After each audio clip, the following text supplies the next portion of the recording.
Hello दोस्तों, welcome back. आप देख रहे हैं कॉफ़ी विद सुमित जैन। दोस्तों, आपको हैरानी होगी मेरी ये वीडियो देखकर, लेकिन मैं आपको सिर्फ एक अपनी फीलिंग बता रहा हूँ कि मैं क्या फ़ील करता हूँ। कि जैसे हमने देखा है कि मोदी जी ने काम किए हैं, उन्होंने एक परफ़ॉर्मेंस करके दिखाई है। लेकिन मुझे अब आहिस्ता-आहिस्ता बिलीव होना शुरू हो गया है कि मोदी जी हैं तो मुमकिन नहीं है।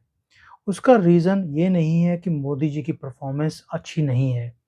लेकिन क्या एक आदमी पूरे सिस्टम को चेंज कर सकता है, पूरे सिस्टम को चला सकता है और जो कंट्री को जिस चीज़ों की ज़रूरत है, क्या एक आदमी कर सकता है? उसका आंसर मेरे हिसाब से है नहीं। दैट मीन्स कहीं न कहीं पूरे सिस्टम का एक फेलियर है। उनके अपने मंत्री, उनके अपने स्टेट मिनिस्टर्स, उनकी अपनी पूरी मशीनरी कहीं न कहीं फेल होती दिख रही है। मैं आपके साथ 5-6 पॉइंट्स डिस्कस करूँगा, कहाँ पे मुझे लगता है कि मोदी जी फेल होते दिख रहे हैं बिकॉज़ ऑफ नॉट हिमसेल्फ। मैं बार-बार बोल रहा हूँ, बिकॉज़ ऑफ हिज़ टीम। और टीम ने कौन-सी गलतियाँ करी हैं या कर रहे हैं, वो मैं आपके साथ बात करूँगा।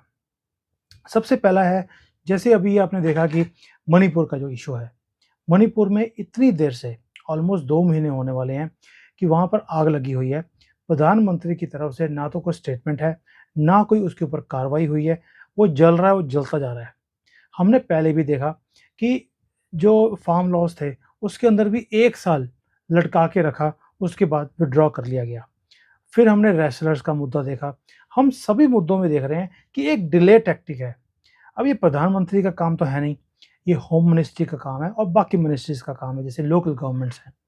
वो अपना काम नहीं कर रहे, जिसके कारण एक ब्लैक स्पॉट मोदी जी की परफॉर्मेंस के ऊपर आता है। और मेरे जैसा आदमी जो हमेशा देखता है, एक पॉजिटिव आदमी हूँ मैं हमेशा पॉजिटिविटी देखता हूँ कि दूसरे बंदे ने क्या काम किया।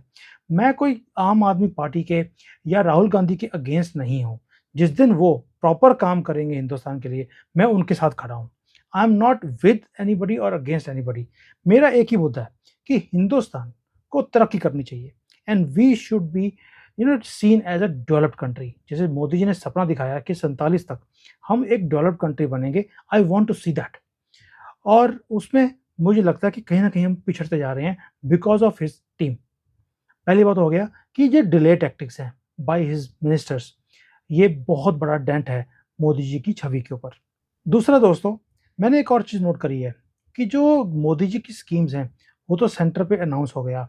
लेकिन देखिए, सिस्टम तो वही पुराने वाला सिस्टम है ना, मंत्री भी वही हैं, लोग भी वही हैं, आगे मशीनरी जो है, वो भी वैसी की वैसी है, जो हमें विरासत में कांग्रेस से मिली थी। अब देखिए, मोदी जी ने जो डेवलपमेंट के प्रोजेक्ट्स थे, वो अनाउंस कर दिए, लेकिन क्या नीचे स्टेट्स में उन प्रोजेक्ट्स के ऊपर काम हुआ? मेरा अपना आंसर है नहीं, क्योंकि अगर ये काम हुआ होता तो कर्नाटका, हिमाचल इनके हाथ से नहीं निकलता। जो अ, इंफ्रास्ट्रक्चर है, जो नेशनल लेवल पे बनाना है, जैसे हाईवेज़ हैं, एक्सप्रेसवेज़ हैं, उसके ऊपर काम हो रहा है। लेकिन जो स्टेट गवर्नमेंट्स हैं, उसके अंदर जो इंफ्रास्ट्रक्चर लोकल गवर्नमेंट ने जो काम करना होता है, वो नहीं हो रहा। जो वहाँ पर एजुकेशन के रिफॉर्म्स होने हैं या हेल्थ केयर के रिफॉर्म्स होने हैं, वो वहाँ पर प्रॉपरली इम्प्लीमेंट नहीं होते। मैं इसलिए बोल रहा हूँ बिकॉज़ मैं बहुत इंडिया में घूमता हूँ। आई व्हेनेवर आई कम, मेरा काम ही ये है कि देखना कि कहाँ पे कौन चीज़ हो रही है, कौन-सी चीज़ नहीं हो रही। तो मैं देखता हूँ कि लोकल लेवल पर ये इनिशिएटिव्स मिसिंग हैं। दूसरा जो मैं देखता हूँ हमेशा कि हमें पता है कि मोदी जी करप्ट नहीं हैं। He is a clean person. वो सारे काम हिंदुस्तान के लिए करते हैं। ये का बात हम आम आदमी पार्टी हो गया, ममता बनर्जी होगी, जो ये 26 चोर इकट्ठे हुए हैं अभी, इनके लिए हम ये बात नहीं बोल सकते। हमें मालूम है कि सारे के सारे हाइली करप्ट पॉलिटिशियंस हैं। बट मेरा आंसर आप क्वेश्चन आपसे ये है, क्या जो बीजेपी रूल्ड स्टेट गवर्नमेंट्स हैं, क्या वो करप्शन फ्री हैं? ये आप मुझे बताएँगे इन द कमेंट सेक्शंस। क्यों? क्योंकि मैं हिंदुस्तान में रहता नहीं, लेकिन मेरा अपना मानना है कि नीचे के जो लेवल हैं, क्योंकि मैं कई लोगों को मिलता हूँ। ऐसा नहीं है कि मेरे से किसी ने अंडर द टेबल पैसे माँगने की कोशिश करी हो फॉर द प्रोजेक्ट्स जो मैं इंडिया में लेके आता हूँ। ऐसा कभी भी हुआ नहीं है। बट मैं आपसे पूछता हूँ, क्या आपको लगता है कि जो स्टेट लेवल है या लोकल गवर्नमेंट्स हैं, लोकल जो डिपार्टमेंट्स हैं, वहाँ पर करप्शन पहले से कम हुई है, या उतना ही है या ज़्यादा हुई है? ये आप मुझे बताएँगे। बेशक वो आप बीजेपी रन स्टेट्स में हैं या बीजेपी रन स्टेट्स में नहीं हैं। सो कहीं मुझे लगता है कि ऊपर करप्शन नहीं है, लेकिन नीचे के लेवल पर मुझे अभी भी करप्शन कम हुआ दिखता नहीं है। यहाँ पर कहीं न कहीं मोदी जी का फेलियर या उनके लोगों का फेलियर है। एक जो और मुद्दा है, जैसे अभी मैं अपना बिज़नेस चैनल मैंने शुरू किया, wealth creation with Sumit Jain. उसके अंदर इतने यूथ के लोग आते हैं कि हमारे पास अपॉर्च्युनिटी नहीं है, हम अनएम्प्लॉयमेंट है हमारे पास। हम पहले काम करते थे, अब हमारे पास काम नहीं है। कोविड के बाद हमारी कंपनी बंद हो गई। जबकि मोदी जी ने प्रॉमिस किया था कि मैं इतनी यहाँ पर अपॉर्चुनिटीज़ लेकर आऊँगा कि कोई किसी को भी काम की प्रॉब्लम नहीं होगी। हमने प्रोग्राम्स अनाउंस करे, make in India, skill India development, बहुत इनिशिएटिव्स लिए गए बाय द सेंट्रल गवर्नमेंट। कि लेकिन क्या स्टेट गवर्नमेंट ने उसको आगे लेकर गए, या सारा टाइम हम इलेक्शंस में ही उलझे रहते हैं एंड इन चीज़ों के ऊपर फोकस ही नहीं है, जो अनएम्प्लॉयमेंट है। आप देखिए, मैं समझता हूँ बात को कि हर साल हमारा करीबन 1 करोड़ और नया यूथ ऐड हो जाता है हमारी पॉपुलेशन में, जो कि जॉब्स ढूँढ रहा है। इतनी जॉब्स गवर्नमेंट प्रोड्यूस नहीं कर सकती। बट फिर भी कुछ तो आंकड़ा होना चाहिए। ये भी मुझे कहीं न कहीं failure of the state governments दिखता है, जिसके कारण ऑपोज़िशन को, जो ये सारे चोर इकट्ठे हुए हैं, इनको मौका मिलता है मोदी जी को घेरने का। और इंटरनेशनल मीडिया में भी बहुत बातें होती हैं। आप देखिए, चाइना के अंदर अनएम्प्लॉयमेंट 20% है, लेकिन इंडिया की एम्प्लॉयमेंट की यहाँ पर बातें होती हैं। सो ये लोकल गवर्नमेंट का फेलियर मोदी जी को तंग करता है। एक और जो प्रॉमिस किया था मोदी जी ने कि मैं एग्रीकल्चर में रिफॉर्म्स लेके आऊँगा, और ये एग्रीकल्चर जो है हमारा एक बहुत क्रिटिकल सेक्टर है इंडिया का। और बीजेपी ने या मोदी जी ने बोला था कि मैं डबल कर दूँगा सारे फार्मर्स की इनकम, लेकिन मुझे वो हुआ दिखता नहीं है। येस, हमारा जो मिनिमम सपोर्ट प्राइस था, वो काफ़ी बढ़ गया है कांग्रेस के टाइम के अलावा। बट हमारी जो इनपुट कॉस्ट है एग्रीकल्चर में, वो भी बढ़ गई हैं। दैट मीन्स कि हमारी इनकम जो हमें दिखती ज़रूर है कि हमारा मिनिमम सपोर्ट प्राइस डबल हो गया, लेकिन जो इनपुट कॉस्ट बढ़ने के कारण क्या हुआ है कि जो फार्मर है, उसके हाथ में जो पैसा बचता है, वो ज़्यादा बचता नहीं है। इट इज़ नॉट डबल जो हमने प्रॉमिस किया था। सो दैट मीन्स जो हमने यहाँ पर चेंजेस लेके आने थे कि शायद जो अपग्रेडेड इरिगेशन फैसिलिटीज़ देनी थी हमने, कैनाल सिस्टम्स डेवलप करने थे, या इनकी जो डेट की प्रॉब्लम है, जो ये लोन लेते हैं, उसको हमने रेगुलेट करना था। कहीं न कहीं वो मिसिंग है, वो इम्प्लीमेंट प्रॉपरली नहीं हुआ। अब अगला कुछ पॉइंट जो मेरे दिमाग में आता है, वो है जो लॉ एंड ऑर्डर है। आप देखिए, मुझे मालूम है इस चीज़ का कि कहीं न कहीं ऑपोज़िशन भी ये काम करने की कोशिश करती है कि जहाँ-जहाँ बीजेपी की गवर्नमेंट हो, वहाँ पर दंगे कराए जाएँ। मुसलमान हिंदू का हो गया या कोई और कम्युनिटी का पंगा लेकर वो आ जाते हैं। बट ये ऑपोज़िशन है या कोई भी है, उनका तो काम है कि आपके ऊपर ये एलिगेशंस लगवाना। लेकिन जो एक कम्युनल वायलेंस है, मॉब लिंचिंग है, ऐसी बातें आती रहती हैं। इंटरनेशनल मीडिया में बहुत बढ़ा-चढ़ाकर इनको दिखाया जाता है। अब चाइना के अंदर भी जो मणिपुर में जो कुछ हो रहा है, या पाकिस्तान में, इन चीज़ों को बहुत बढ़ा के दिखाया जाता है। जो हुआ है वो गलत है, वो नहीं होना चाहिए, वो किसी भी कम्युनिटी के साथ हो। बट ये कहीं न कहीं लोकल गवर्नमेंट्स का फेलियर मोदी जी की इमेज को भी खराब कर रहा है, जिसके कारण मुझे मजबूरी में और दुःख सब के साथ बोलना पड़ रहा है कि ये लोकल गवर्नमेंट के लोग, जो इनके कैबिनेट मिनिस्टर्स कहीं जो अपना काम नहीं कर रहे, उसके कारण मोदी जी की इमेज को डेंट पहुँचेगा, और कहीं न कहीं ये स्विंग दूसरी तरफ होने हो सकता है। फिर एक और है कि जो डिवाइड है हमारी कंट्री के अंदर, जो रिच है वो बहुत ज़्यादा अमीर होता जा रहा है, जो गरीब है वो बहुत ज़्यादा गरीब होता जा रहा है। मिडल क्लास जो है, क्योंकि मिडल में है, वो पिसती जा रही है। स्टेट गवर्नमेंट्स ने इस इश्यू को कभी भी इसको एड्रेस नहीं किया। देखिए, कई हमारे सोसाइटी के अंदर कई हमारे लोग हैं, जो जिसको हम पिछड़े हुए बोलते हैं। कास्ट बेस्ड हमारी जो कंट्री है, उसमें कई बार डिस्क्रिमिनेशन भी होती है, और कई बार हम न्यूज़ सुनते हैं कि जो एजुकेशन है, हेल्थ केयर है, ये इनएफिशिएंट है या इनसफिशिएंट है। जो जो गवर्नमेंट ने, सेंट्रल गवर्नमेंट ने जो स्कीम्स निकाल दी है, स्टेट गवर्नमेंट में उसकी इम्प्लीमेंटेशन प्रॉपर नहीं हुई, और जो ये जिसको हम एससी एसटी बोलते हैं, जो वहाँ पे उनको बेनिफिट मिलने चाहिए, वो हमने अनाउंस तो कर दिए, लेकिन पहुँचे नहीं। अब मैं कई बार इंडिया में आया हूँ, और पीछे में तो मुझे फादर की थोड़ी तबीयत खराब हो गई थी। I had to take him to hospital. आप सोच के देखिए कि इतना बुरा हाल है वहाँ पर, इतने ज़्यादा पेशेंट होते हैं कि कई बार हमें 3-3 4-4 घंटे वेट करना पड़ता है। मैं ये नहीं कह रहा हूँ कि हॉस्पिटल की हालत ख़राब है। हॉस्पिटल्स आर ऑसम, लेकिन वहाँ पर number of patients are so much that we have to wait for 3 to 4 hours. मेरे फादर को मैंने पहले भी बताया था आपको कि he had a heart problem, तो एवरी 3 मंथ्स हमें चेकअप के लिए जाना पड़ता है। The doctor only spends 5 seconds, क्योंकि उसके पास 500 पेशेंट बाहर बैठा होता है चेक करने के लिए। ऐसे कैसे होगा? सो अगर एक डॉक्टर को हज़ारों पेशेंट हर रोज़ के देखने हैं, तो क्या फैसिलिटी मिलेगी लोगों को और क्या हमारा हेल्थ केयर सिस्टम सस्टेन करता है हमारी इतनी बड़ी पॉपुलेशन को? मेरा आंसर है नहीं।